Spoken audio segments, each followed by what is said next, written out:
pourrais revenir au niveau de l'astrologie sensorielle sur les périodes où l'on considère que la verticalité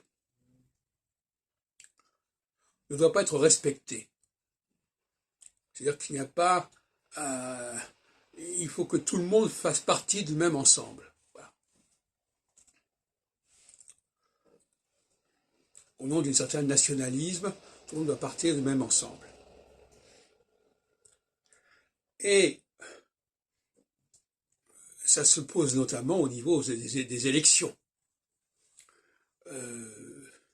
Dans différents pays. Par exemple, en Israël, avant l'indépendance, il y avait une question que faire avec les Arabes qui vivaient en Palestine. Fallait-il les intégrer dans l'électorat ou pas? Et la même chose pour l'Algérie. Donc il y a des périodes où l'on se dit, ben non, finalement, il faudrait quand même les intégrer, ces gens-là, parce qu'ils constituent une force politique importante et on ne peut pas la négliger. Donc il faut la mobiliser, il faut la motiver. Alors,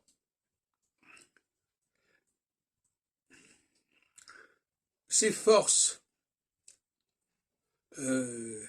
sociales d'en bas, si on peut dire, puisque là, on n'est plus en train d'aller envahir le voisin pour donner avoir plus de force dans le pays, mais on est en train de récupérer des populations qui sont en quelque sorte marginalisées dans la société, et on veut les utiliser pour arriver au pouvoir.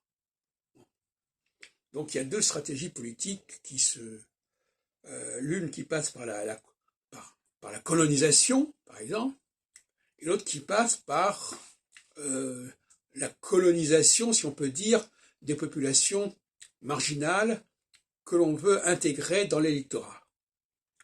On veut mobiliser cet électorat. Je crois que vous voyez à quoi je veux en venir, à quoi je fais référence. Certains partis politiques, de gauche notamment,